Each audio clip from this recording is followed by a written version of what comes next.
Hello, and welcome to episode 182 of Pop Culturally Deprived, where each week we watch a movie I've never seen before, which is most of them, and talk about the good, the bad, and the cliches.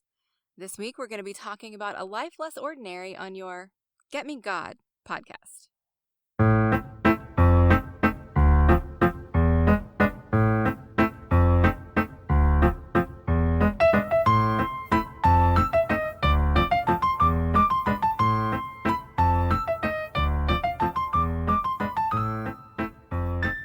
I remembered why I wanted to talk about this film.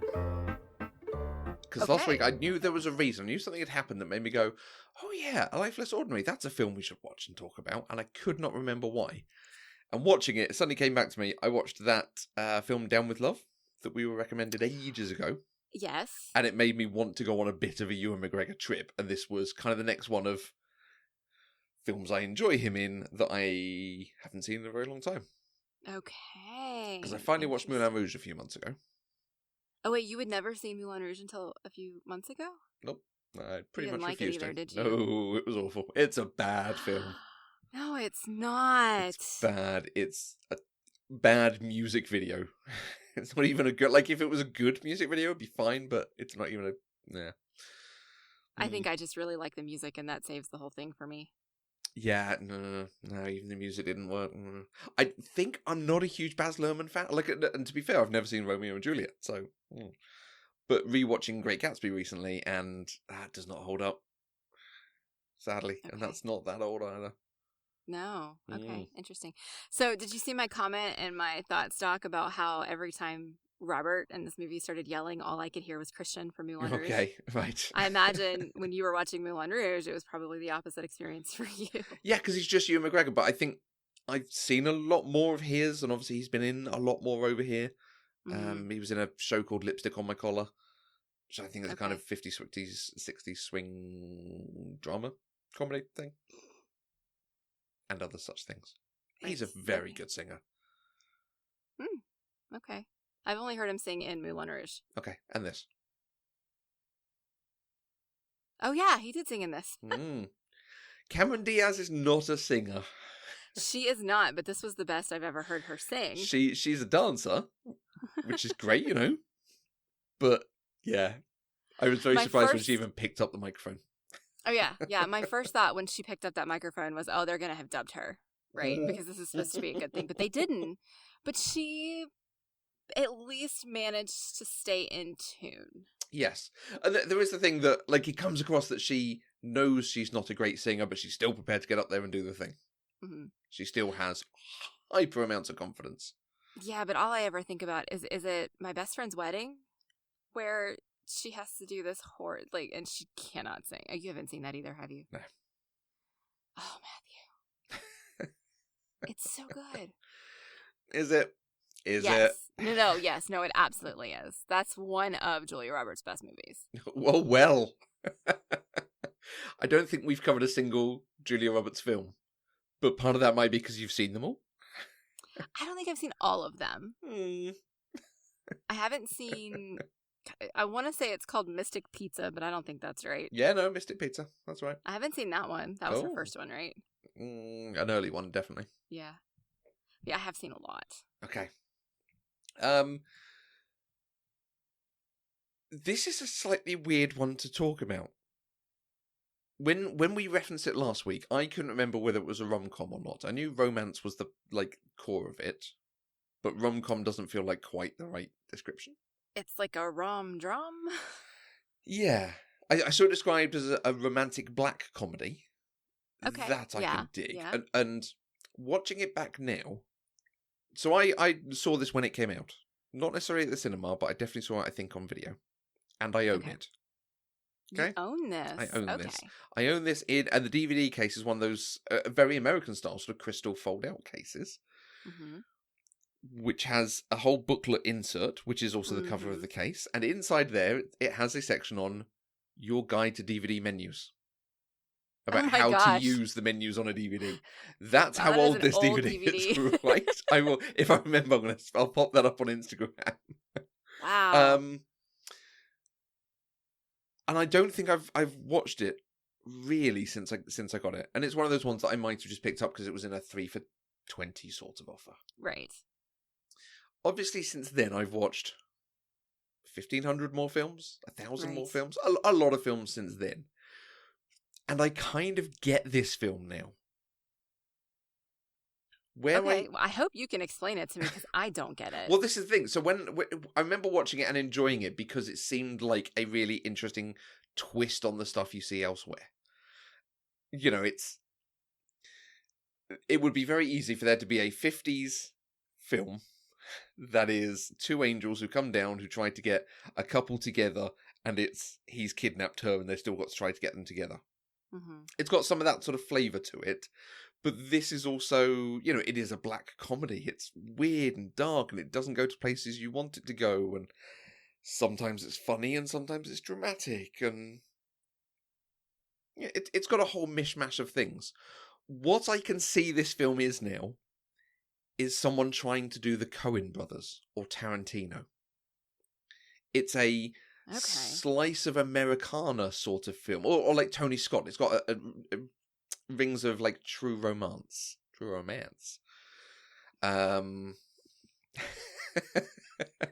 Dear listener, I just got eyes rolled at me, so this is going to be a good podcast. No, in the same way, and this has got a number of actors from Coen Brothers films, frankly, but in the same way, the Coen Brothers films were not well received early on because people were like, the weird mishmash of genres doesn't work, and sometimes it wants to be funny, and sometimes it wants to be a thriller, and sometimes it wants to be this. And over the course of their career, their films coming out, I think people got it. I think they got better at it, is the other thing. You know, they figured out like, oh, let's not do the weird jokes, but let's do, you know, funny jokes or stereotypes and so on. So I think this film wants to be in that sort of genre, a genre unto itself of multiple genres and multiple styles. Except it's by Danny Boyle, who I'm going to talk slowly and double check that he is from Scotland? England. He's English. Oh, I thought he was Scottish. He's from Lancashire. And starring Ewan McGregor. It is a Ewan McGregor vehicle. You know, he'd done maybe Velvet Goldmine and Trainspotting at this point, but he had not done much. And like the DVD has a thing about his career, and it's like has just been cast in the Star Wars prequels. You know, it's a very early time. This is before he really made it, certainly in the US. Yeah, so let's have I've got a quick look at his list here. Before this, his big films have been a okay-ish part in Emma, Trainspotting, Shallow Grave, and Blast Off. Not, in fact, Velvet Goldmine was the film after this. So he hadn't made it in the US, definitely. And I don't think Danny Boyle really had either. Right. So it's really interesting to see some of this stuff written about small town America and, you know, corporate America and different things coming together from someone who didn't actually grow up in that environment and that experience. There's times in this film it feels like it's mocking where, and this is where the conversation might be hard because I think you've seen Oh Brother and Big Lebowski. Yes. For our points of reference. Whilst there are characters in those, you know, particularly think of Oh Brother, it's not always mocking. It's sort of gentle and aren't these characters funny? Okay, yeah. Yeah. I think. Not 100% of the time, but more so than this. This was, look at the yokels and the stupid people who will believe any lie from a pretty woman. Huh. I don't think I got that from this. Okay.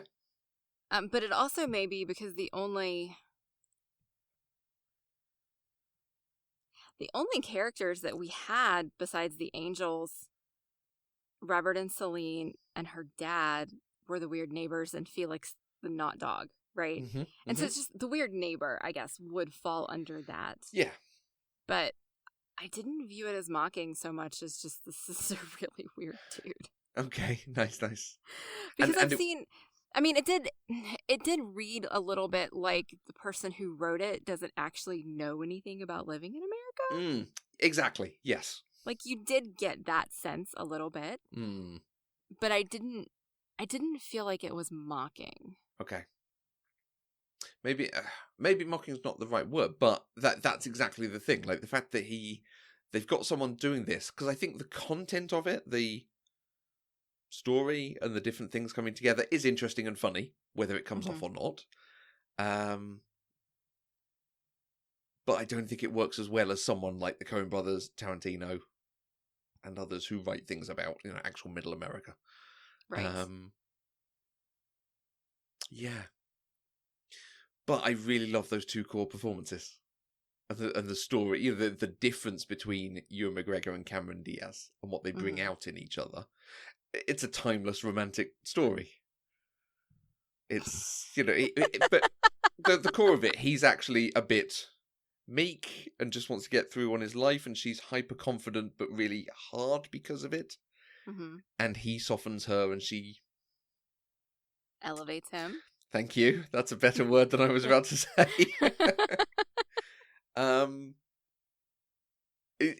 I think we've seen that in a lot of films. But I quite like it being done through crime drama. And the whole sequence with her coaching him on the phone, where she's coaching him about how to be a hostage taker, ransomer dude. And it's just like the way he keeps saying stuff to oh, Mr. whatever, and she hangs up and then tells him the next thing to do, so we have to try again and again. Is that saying that Ian Holm is just constantly pick up the phone and hearing the start of this conversation and then he goes dead? And Ian Holm is just sat there doing this all the time. That's who that was. I was looking at him like, I recognize this man. Who is this man? It's Bilbo. That was Bilbo. Oh my God. Okay. Yes. Actually, I think that is exactly what was happening there.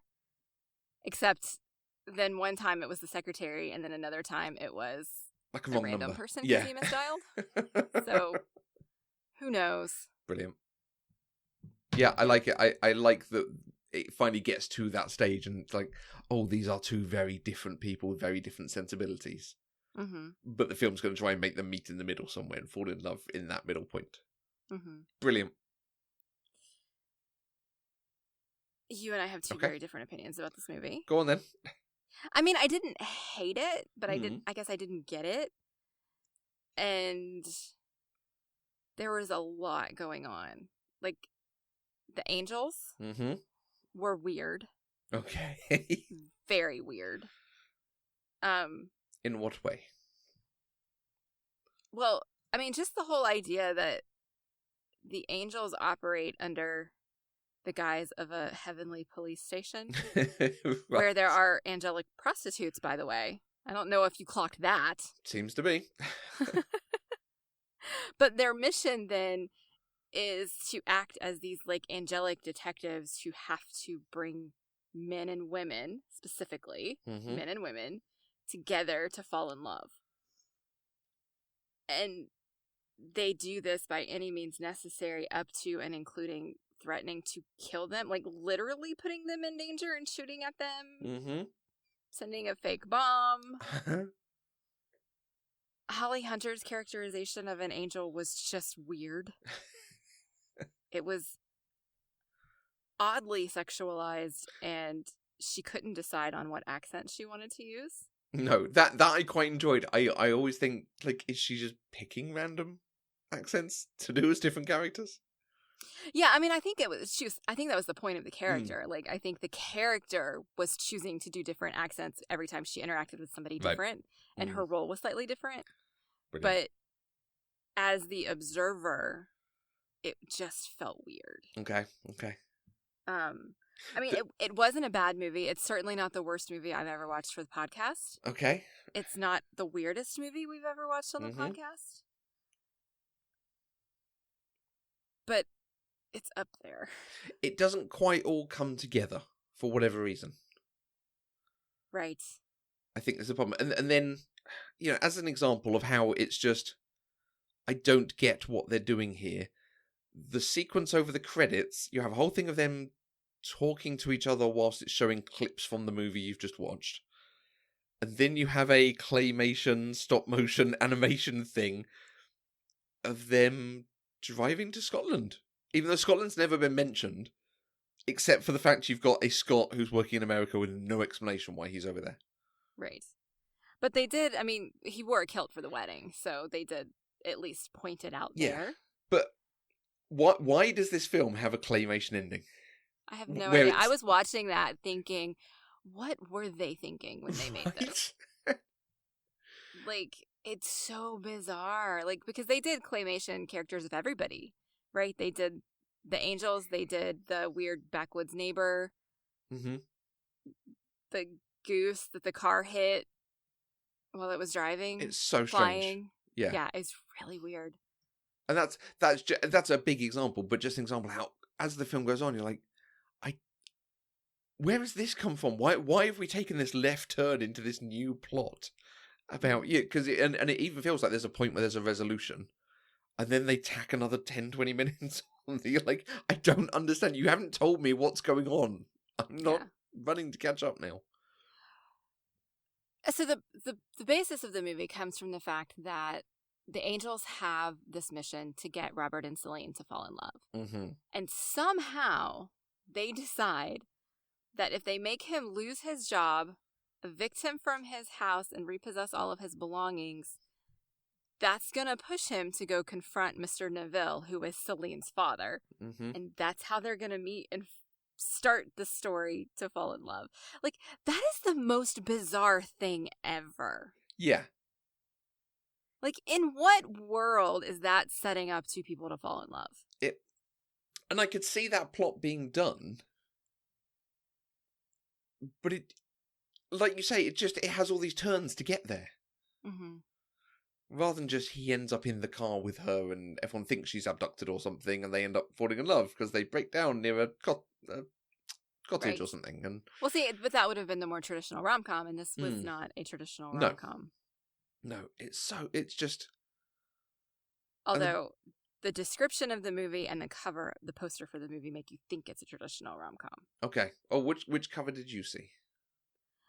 The two of them kissing. Okay. With the gun behind the back. I don't even remember seeing a gun, but that doesn't mean it wasn't there.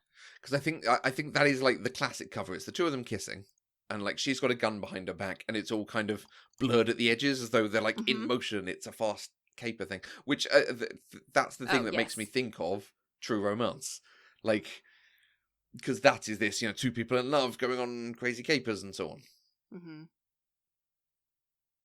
But this film isn't quite that for whatever reason, and the characters almost, here's the thing, the characters aren't as outlandish as they should be. When you think of the characters in Oh Brother, the characters in Big Lebowski, Pulp Fiction, you could say the name Butch or Zed or something, you're like, oh yeah, that was quite a thing.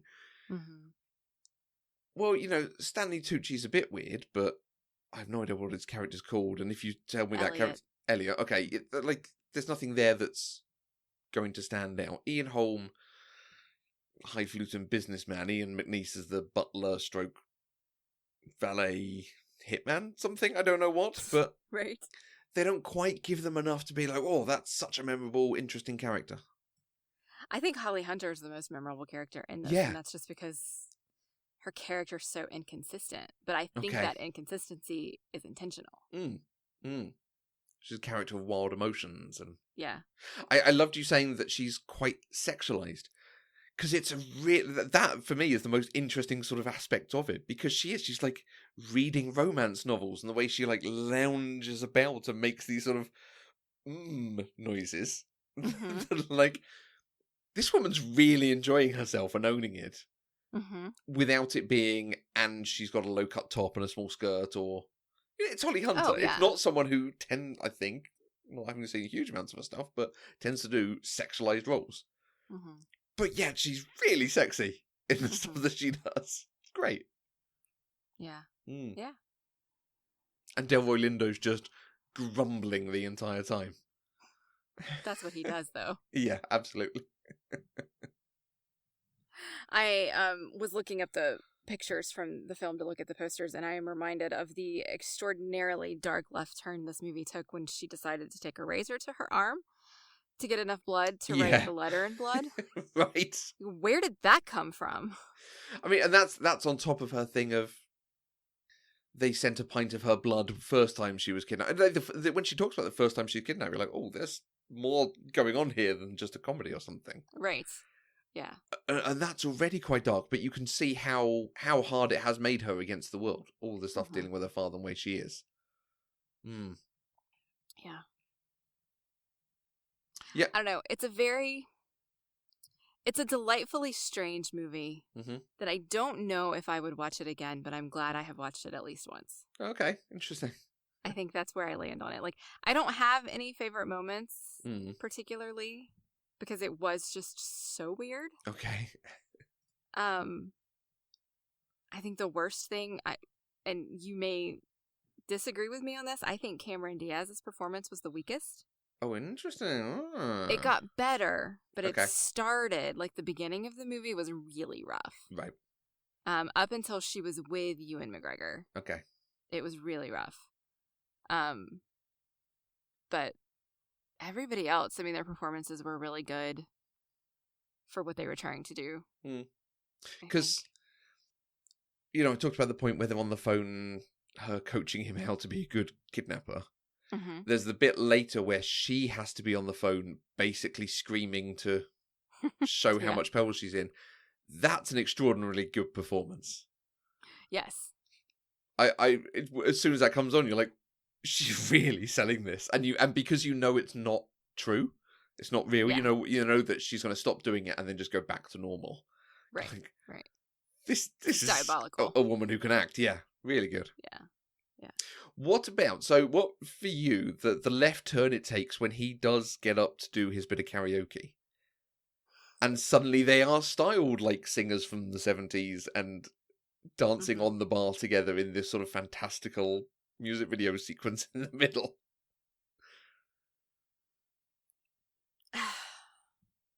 I thought you might enjoy it. I did enjoy it. It fit into the weirdness of the movie. Okay. Because they were still trying to sell the story. And if he hadn't gotten up there, it would have broke the story, right? It would have messed everything up. I was surprised that she got up there and sang with him, but I liked it. I don't know. I thought it was cute. It's a scene right out of any number of other rom-coms, right? Like, it feels like they want to do like the dance sequence in the middle of Pulp Fiction.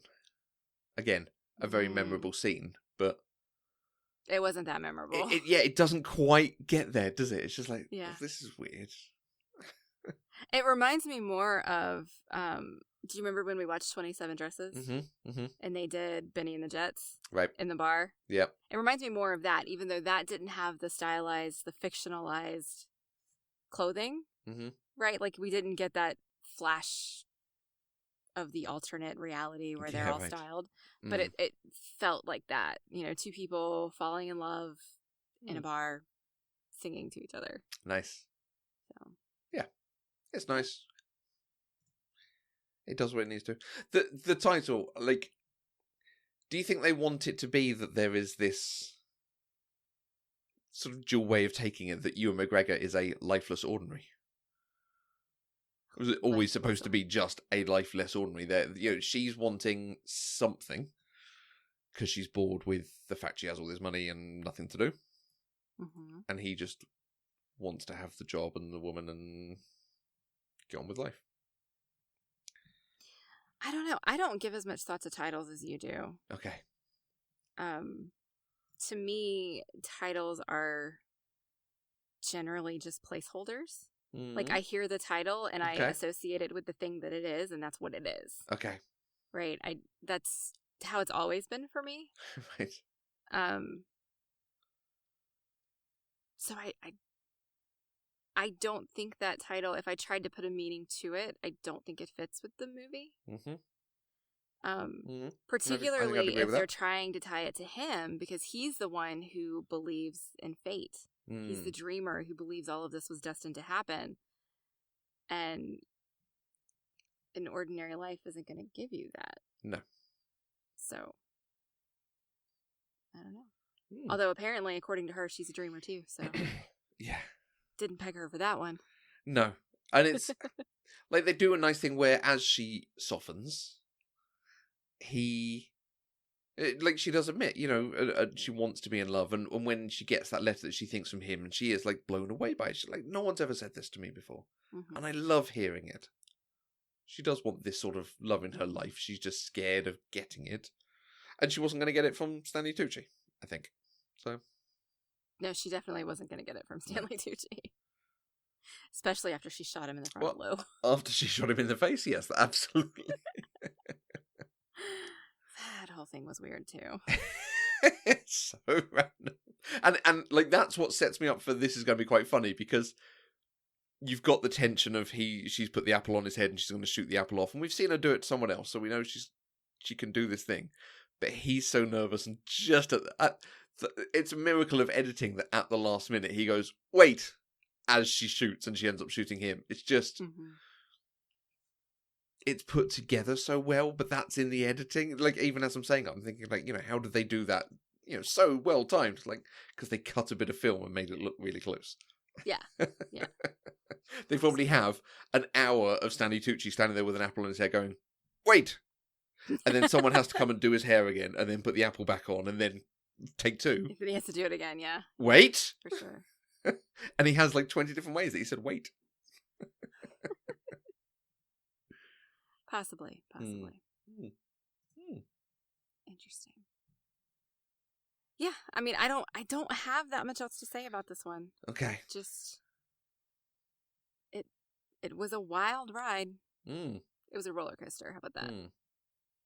And I feel this was one of my things about whether we should really talk about it or not, because I've come to it having seen so many other films and going, I can kind of see it now and kind of get it more. Mm-hmm. Like, I almost wish I could have gone like, oh, what's these 20 films first? And then watch this one. And you'll get this film, maybe. Okay. Interesting. But part of that has come from watching like the Coen brothers is particularly the one that stands out, having seen them develop their films where they started off with sort of thrillers with a bit of comedy and romance in them, or relationship stuff, working through and becoming sort of funnier and softer up until the point they're doing musicals. Yeah. I don't know. I think it's okay to watch a movie where you come out of it thinking, I don't have a lot to say about it, but I'm glad I watched it. Okay. I think that's okay. Yeah. Yes. I have films that I wouldn't want to talk about on here. I watched Before I Fall, sorry. Before what? Before I Fall. Before I Fall. Oh, that's why you tweeted at me that you wanted to read the review. Why I was referencing your 2012 tweet about it. Did you go look up because the review is on Goodreads? Okay, I haven't looked it up yet because obviously I've not read the book, but like I never watched the movie because I did not like the book. Because the main actress in it, Zoe something, and I'm going to look it up while I talk. The main actress in it, I've seen in a couple of things recently, and particularly enjoyed her. Zoe Deutsch. And so I've been watching a few of her other films, so this was available, so I watched it, and based on a book, so fine. It feels like it goes back in the category of Netflix films that are less good versions of other films. Yeah, because it's basically the same as Happy Death Day, right? Yeah, except this is purely drama, where Happy Death Day is sort of horror. I didn't watch Happy Death Day either, because I read Before I Fall, like when it came out, back in 2012, right? And then when Happy Death Day came out, I was like, that looks just like Before I Fall, and I hated the book, so I'm not gonna watch it. No, yeah, Happy Death Day is worth watching because it's kind of a fun horror playing with the Groundhog Day idea. Whereas this was just doing pure relationship drama stuff, which fine. Interesting. But no, Zoe Deutsch, I particularly enjoyed it. She was good in a film called Buffaloed, which was very good. I really enjoyed her in that. And then randomly saw her. She plays. I think her character might even just be called trashy blonde in Zombieland 2. Oh no, it's called Oh yeah, she's called Madison. Yes. Oh, she's in Zombieland 2. I haven't seen Zombieland. She's in Zombieland 2. Also, this has been part of the problem. I've had such a run of just films. And I really want to watch something new and great. Okay. We should do that for our movie next week. We haven't decided what we're watching next week yet. No. I want something new and great, and I feel like I've seen all the great films. I did see a Filipino film that I absolutely loved called Four Sisters and a Wedding, which I think I recommended to you because it was really good. You did. Yeah, that was good. Yeah. Okay. Okay, so the next two on the list, Muriel's Wedding and Sneakers. Both of which I would like to watch and discuss with you. Oh, you do? You really want I to actively want to. this. Now, you've put Sneakers in green.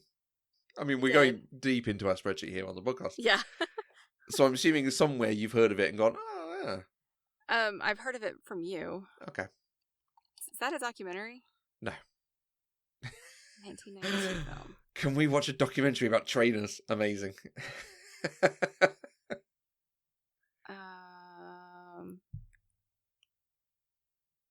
Robert Redford. Robert Redford, Ben Kingsley, Dan Aykroyd. This doesn't feel familiar to me at all. I don't know why I put it in I wonder if there is a documentary about trainers. I don't think I ever looked it up. I just put it in green. I think because you've talked about it so many times. Yes, it is a great film. All right. We can do whatever you would like to do. I'm not sold on Muriel's Wedding. Because I'm also watching The United States of Tara at the moment. And Toni Collette is an astonishingly good actress. Oh, is she in Muriel's Wedding? And she's Muriel. She is the titular Muriel. Okay, we can watch that then. Hey! If it's Toni Collette, we can watch it. To the woman in North Carolina. Yes. All right. We can have those be our next two movies. Which one do you want to watch first? Muriel's Wedding. Muriel's Wedding. Yes. All right. Wow, people are really getting the secret of the sauce in this episode. Right. So, presumably you know nothing about it then? No. For some reason, I feel like it's a little, like a lesser-known movie, and it's got the word wedding in it, and so I'm stuck on Four Weddings and a Funeral being a lesser, not maybe lesser known, but I don't know. I don't want to watch Four Weddings and a Funeral again, and I'm afraid it's going to be the same. Okay. That's kind of where my hesitation was coming from. Okay. Yes, it's a lesser-known film from Australia. And it's the thing that made Toni Collette very famous. All right. Well, I really like Toni Collette. Because she is Australian. So, if you weren't aware. I did not know that. Yeah. I've never heard her do anything other than an American accent. Yeah, because we liked her in Knives Out. Mm-hmm. I think you've seen Little Miss Sunshine? I have not. Oh, okay. The first thing I ever saw her in was The Sixth Sense. Okay. And then she did a movie with Cameron Diaz called In Her Shoes, which is fantastic. We liked her in Fright Night. Yes, Fright Night as well. Yes. Like, I've never seen her in something I didn't like, but I've never seen her not be American in a movie I've seen her in. So okay, well, let's watch her in an actual Aussie film. And I don't think we've done an Australian film before. I don't believe so. Cool. Awesome. Couple of firsts. Okay. All right. Well, that's what's next. Okay. I mean, I've talked about what I'm watching. What have you been watching? I watched The Rise of Skywalker yesterday, finally. Actually, in the last 2 days, we watched 2 Star Wars movies. Joseph had not seen The Last Jedi either. So we watched The Last Jedi on Saturday, and we watched The Rise of Skywalker yesterday. Okay. I have not had a chance yet to go and listen to your conversation with Laura about it. Yes, we cover basically all of it. Yeah. All I remember is that you weren't very thrilled with it. No. You were disappointed with the reveal about Rey's parents. Yeah. You thought it didn't matter. Hang on. In which one? Last Jedi or? The Rise of Skywalker. Rise of Skywalker. Okay. Like, I have a memory of you saying that they were spent like half the movie setting it up, and then when they finally reveal it, it doesn't matter. Yeah. I disagree with you on that. Okay. I actually really loved it. I think that the problem is because it comes from the thing in Last Jedi of you're no one, you're nothing. And it takes us away from the Skywalker family being the core of the galaxy doing everything. You know, it means it doesn't, other people because it's can a be doing great setup for that final final shot. Rey who? Rey Skywalker. Yeah, because she's been adopted into this wider group and so on. But the fact that again, there are 3 families in this world that do anything. Okay, that's fair. Which is basically what they're saying. Like, and bringing Palpatine back didn't need to happen. Better story. The problem is we're now even further from it, and we can see like the original script had none of this, and they appear to have just been scrambling for let's win people back over after a film they didn't enjoy so much, and they made a worse film in the process. Okay. See, I haven't read any of that stuff. Yeah. I know they had to change some things to figure out how to get Leia in there using already shot footage. Yeah. Which was not done well, but I would rather they have done that than anything else. Well, but they use that as the excuse for why Kelly Marie Tran is not in that film very much. Like, they introduce a Hobbit. Which Hobbit was it? Right. Isn't this Dominic Monaghan? Yes. Yeah. Give him lots of lines of dialogue, and they say, oh, we couldn't have more Kelly Marie Tran because we needed to use the stuff from Leia. Like, but why have you introduced new characters rather than using the characters you had? Yeah, we also got the guy from Alias. Victor Garber?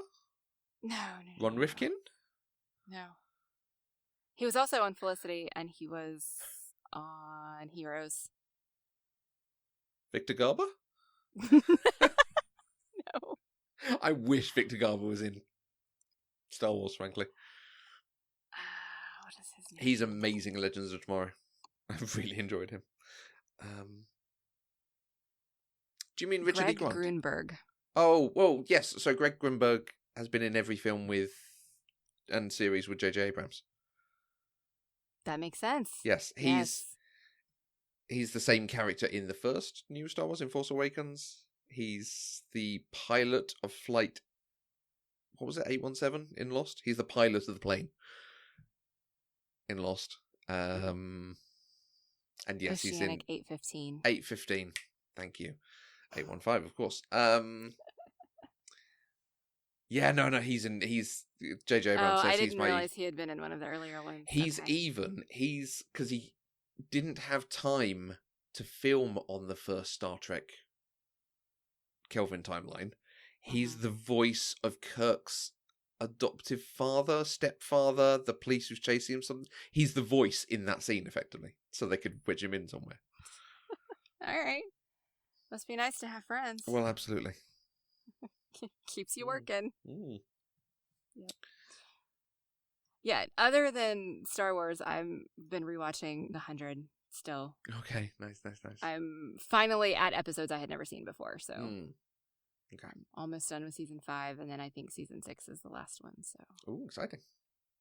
Have you? Yeah, so you haven't finished it before. Mm-mm. Okay.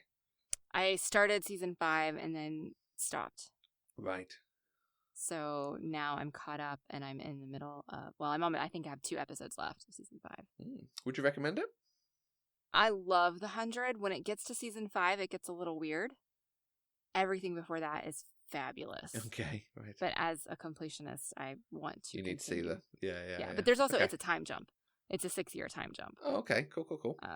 So that always introduces weirdness into things. Yeah. No, it can be done very well. Alias did it very well. Yeah, but no, absolutely, The 100 is great, particularly the early stuff. Okay, cool. Maybe I should put it on my list because I started Travelers. Didn't hugely get on with it, so I'm going to need to skip back in. It's just a little bit too long for the time when I'm taking breaks to watch TV at the moment. So okay, because I have started The Comeback. Haven't seen that. Lisa Kudrow as a actress who was on a very famous TV show, network sitcom in the 90s, is now doing a reality TV show where she's been cast in a new show, and it's her comeback. But that doesn't sound real at all. And it's created by Lisa Kudrow and Michael Patrick King, who was one of the main dudes behind Sex and the City. Nice. So it's interesting. Yes. I'm also going to start rewatching Supernatural here soon. Oh, crikey. They are they are finishing filming now. There's 2 more weeks of filming. Mm. And they have set the release date now for the final half of the last season. Because it all got delayed. It was supposed to be done by now. And it got delayed because of COVID. So October 3rd, the final episodes start. Okay. So I'm going to go back and rewatch the whole thing. Okay. Why not? 15 the whole thing. That's a lot to watch. Is this why you put a third TV up? Yes. Right. Actually.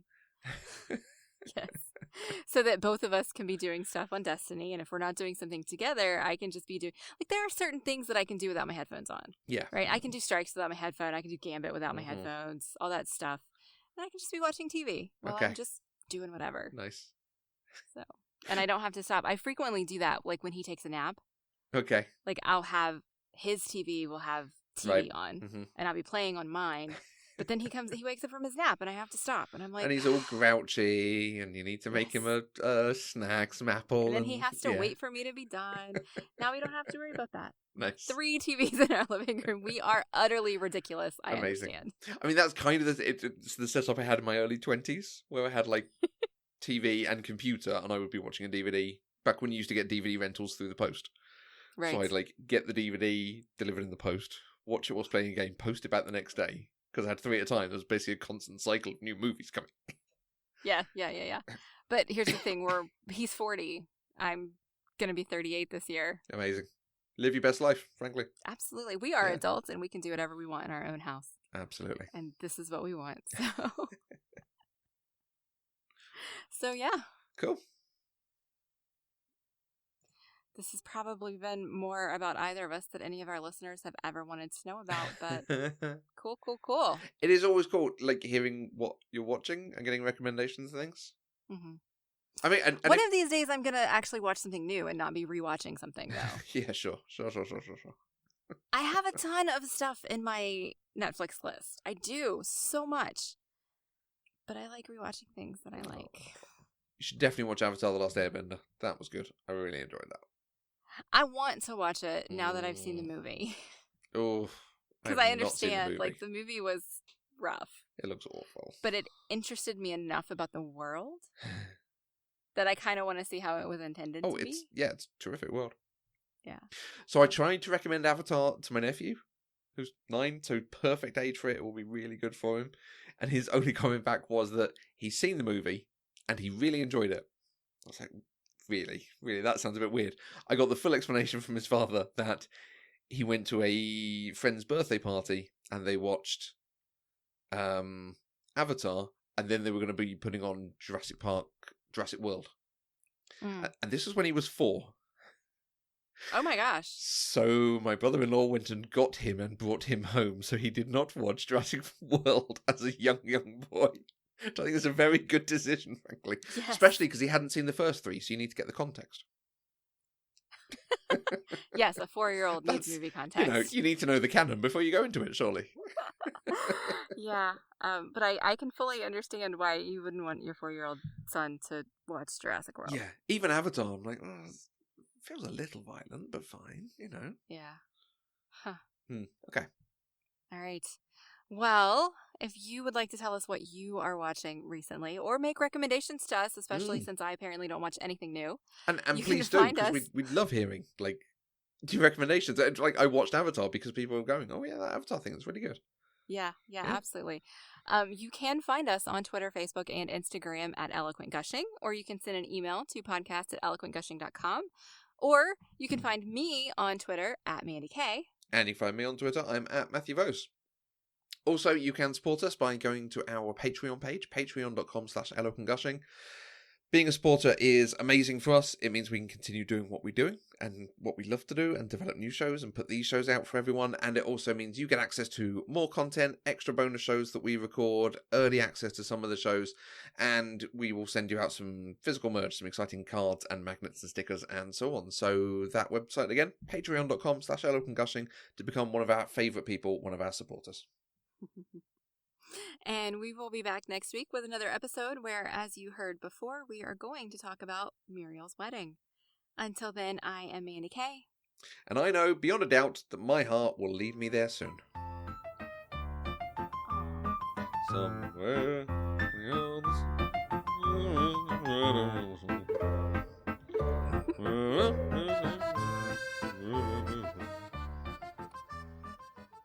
Pop Culturally Deprived is an Eloquent Gushing production. For more information, go to eloquentgushing.com or find us on Twitter @eloquentgushing.